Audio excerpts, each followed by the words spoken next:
how I moved from the trenches to Europe. It's been a long journey. I would like you to stay put because I believe that this session is going to be a blessing to you. It's going to really help you. It's timely, especially for those who have been having difficulty in moving abroad, in moving to Europe. A lot of people have been following me, and I'm so happy. Today we have over 37,000 subscribers. That is 37 plus subscribers, 37,000 plus. And I believe that this will go a long way in helping you to demystify some mysteries or conundrums that have been on your mind all this while, or the things, the difficulties you've been going through. Okay, so I want to use my own story to inspire you, to help you, so that those things that took me many years will just take you a few weeks or few days. Okay, so briefly, I'm going to tell you about the sketch of this live session, and I would like you to stay put and make sure you're not interrupted. Don't go anywhere. So first of all, I'm going to tell you about my humble beginning, how I started off. Why am I saying this? I'm not saying this to tell you where I came from, literally, but I just want to use this to inspire you. I want my story to inspire you, because one of the ways of learning is using our own experiences, and I think it is very effective when somebody have gone through it. It is not a theory, it is practical. You understand? It is a live story that I'm going to be sharing with you in this video. So it is very, very important that you stay till the end of this video, okay? I'm not going to waste your time. Okay, so the first is I'm going to tell you about my humble beginning. I'm going to tell you about the first country I went to from Nigeria. Then I'm going to tell you about my transition to the second country, then to this country where I am now. Then also I'm going to bring out some lessons or things I would like to tell you, like advice I would like to give you, advice that I've been able to learn or acquire for almost 15 years of my journey abroad. You understand? I've been living abroad for almost 15 years now. So I'm going to give you some advices, okay? And of course, I would like you to ask your questions, and I would like to answer your questions because it's so important. Now, this is not about you paying for booking a session, okay? I offer that service, but in this one, just ask your questions. So now I want you to brainstorm your questions, okay? If possible, write it down so that when it comes to that time, you can put it in the comment section. Very, very important, okay? All right, so before we continue, if this is your first time, if you're meeting me for the first time, my name is Promise Breno, and we are changing lives. We drop videos about opportunities one can use to move abroad through work, through studies, or through any other legit way. So ensure that you stay glued to this channel by subscribing and clicking on the bell so that you'll be notified whenever we drop content, okay? And don't forget to click on the like button to support this video.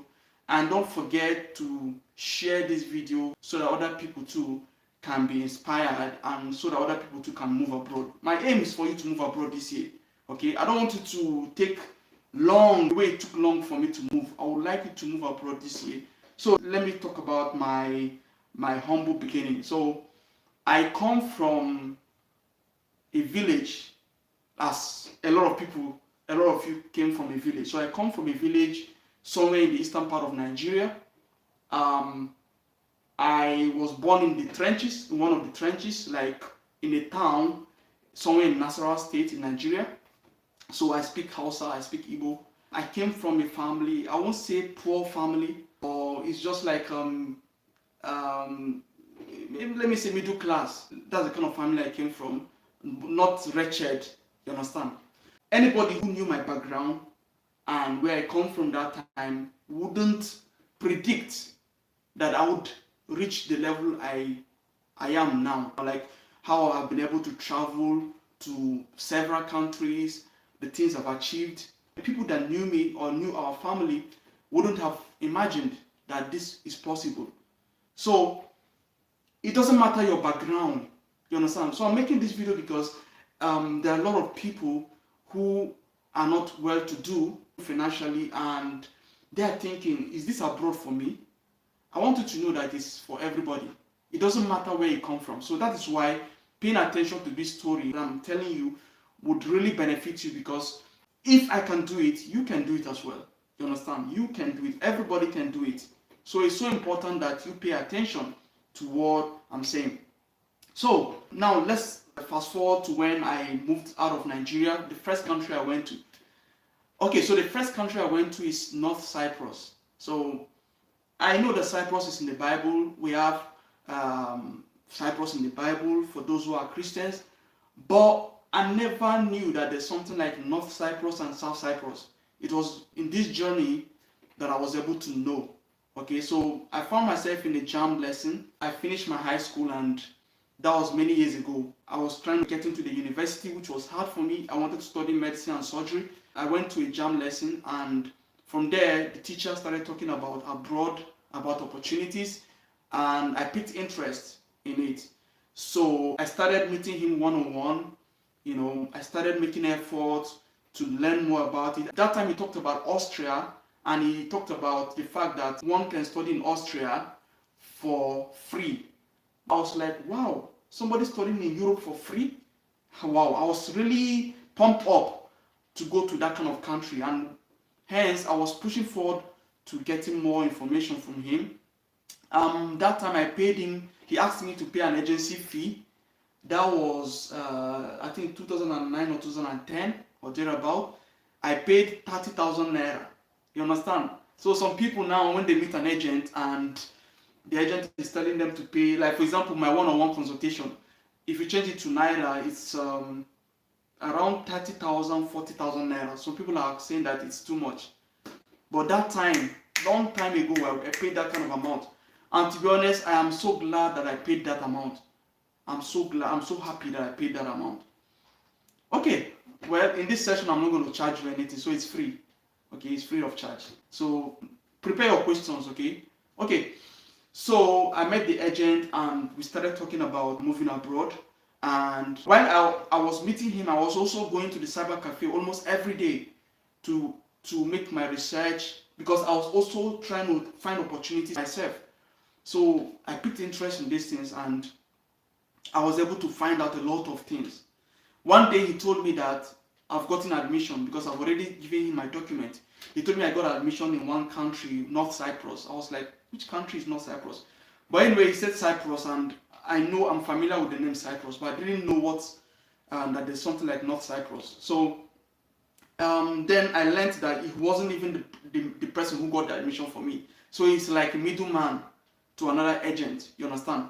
So, and the other agent, the new agent, I also had to pay for the new agent again, the main person. I remember that I had to sleep in the agent's house in order to go for visa interview in Abuja, because Turkish embassy was processing visa for North Cyprus. North Cyprus, you can also call it the Turkish Republic of Northern Cyprus. So it was the Turkish territory. So we have two Cyprus. The other one is the European part, which is the Greek territory, and the other one is the North Cyprus, which is the Turkish territory. Okay, so we went for the interview, and the agent was telling us, because I also met one guy again who also came for the interview. Okay, and it was the same agent who was processing it for us. Agent was telling us that if we go to Cyprus, that we can walk. He told us a couple of things, and some of them were not correct or exactly correct. When you go to Cyprus, North Cyprus, it's not easy. To even find a job is not easy. And to find a job that can help you to offset your bill, to pay your house rent, to go to school is not easy. And a lot of you that are watching me now that wants to study abroad, the reason why you want to move abroad is that you want to move to a country whereby you will be able to work, right? I know that you're saving money to move abroad. I know people will even sell their cars, sell their land, sell their properties, so that they'll be able to raise money and move.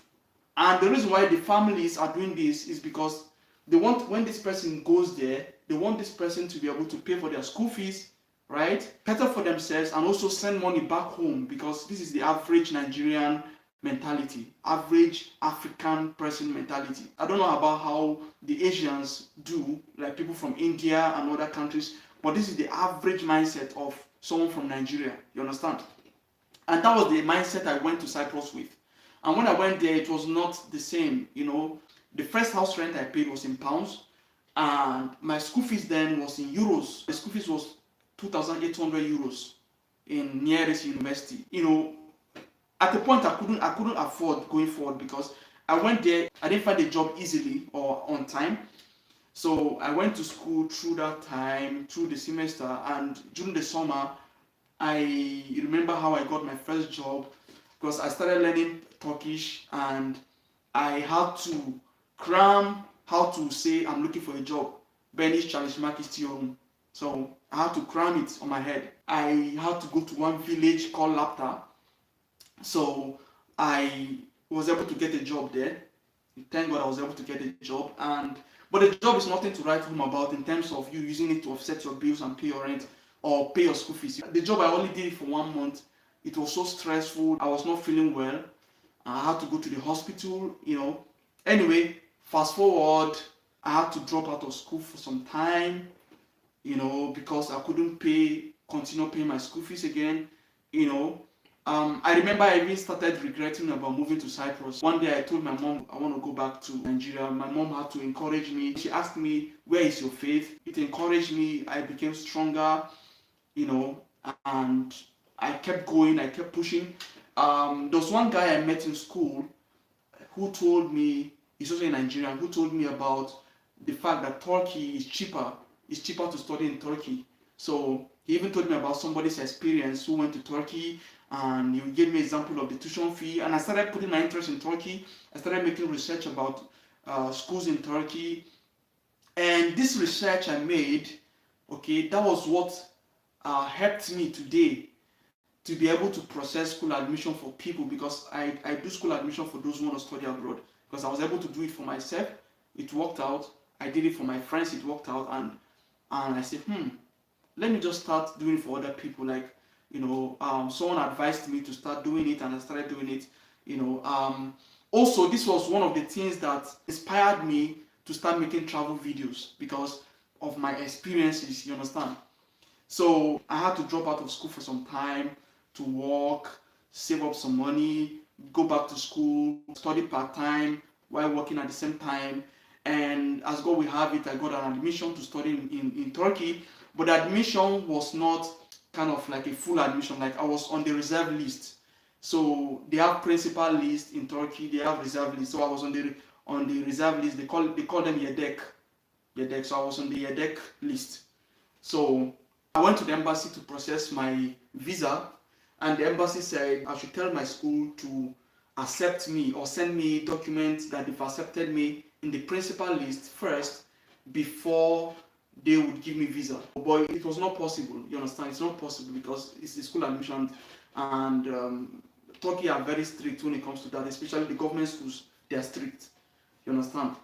And so anyway, the embassy said that they are going to give me transit visa. Now this was the Turkish embassy in North Cyprus. They said they were going to give me transit visa, and that transit visa is like 5 days, like 1 week. So I will use that transit visa and go to Turkey and register. And if I'm able to register, I have to go back to North Cyprus, and they'll give me student visa. You understand? So I agreed, I applied, and they gave me the visa.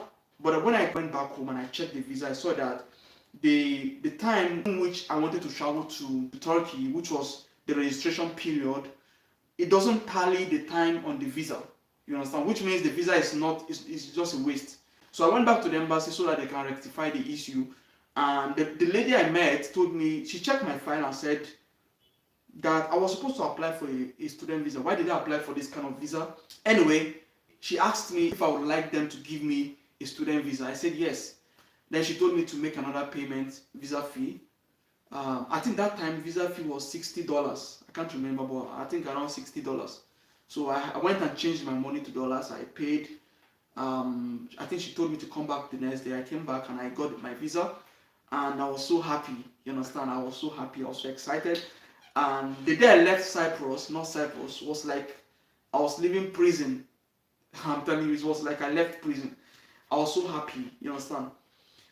Before I went to Turkey, I already had plans on what to do when I go to Turkey. I was planning that when I go to Turkey, I was going to apply for a Turkish government scholarship. There's a Turkish government support scholarship that time. I think it's still possible now to get it in Turkey. So there's this Turkish government support scholarship, and also I also had planned to apply for Erasmus. Erasmus is a program whereby you can go and study in another campus, in another university, in another country. Okay, and these countries have an agreement together. So far that country you're going to have an agreement with the EU. Okay, under that framework, under that Erasmus framework, you can go there. Okay, that means you're not stopping your studies. You're going there to continue your studies for a maximum of 2 semesters. You understand? And after that, you come back to your parent university and they will accept the things you did there. You understand? So of course there has to be a learning agreement between the 2 schools and also you. So three parties involved. So learning agreement have to be signed by you, by your parents' university, and by the university in that place, especially Europe. Especially this is a European thing, but I got to learn that even Africa, some countries in Africa, even participate in Erasmus, because when I came for Erasmus in Poland, I met one guy from an African country, and he told me that he came for Erasmus from an African country. I was like, wow. Anyway, the thing is that what I wanted to take from this story now, up to now, is that I wanted to take the processes, the steps, how I was able to strategize. Now, I'm not making this video to boast. You understand? To boast in my ability that I can do this or I can do that. No, I'm making this video to inspire you so that you understand the steps I took. Those things that took me years, because I've been living abroad for almost 15 years now. Those things that took me 10 years, 12 years to achieve, you can achieve it within few days, or you can even start today. You understand? So I would like you to note some points, because I'm going to be telling you, I'm going to be sharing some lessons or some advice to you, what can help you to move abroad fast, even this year. You understand? So that you can start implementing them. This is why I'm sharing this story with you. Not to boast, not to praise myself that I'm a champion, no, but to help you. You understand? If any other video doesn't inspire you, if those things you're seeing on the school website, because they are all theory, this is practical. This is my life experience I'm sharing with you. You understand? Anyway, I went to Turkey, and by God's grace, where I stayed, the accommodation I stayed, I didn't pay for a year or more than a year, which was nice. God helped me, I didn't pay. It was free accommodation for me, you know. Then also I applied for food scholarship, because in my school then they have what they call food scholarship. So I applied for it and I got it, and I was eating in school for free. I was eating lunch for free in school. You know, I mean, God was so gracious to me in Turkey. It was so great, you understand? I really liked it, I loved it. By that time I was already speaking their language. At least I could communicate, and it was easy for me to navigate things. It was easy for me to travel within Turkey. It was easy for me to go to the bank, to do things, to go to the market, to communicate, you know. God helped me. In North Cyprus, I mean in Turkey, from Turkey, of course, I started thinking about the way forward, but I wanted to finish my bachelor's degree first, you understand? So fast forward, I applied for Erasmus, and I got Erasmus, which is to go to Europe, to come to Poland.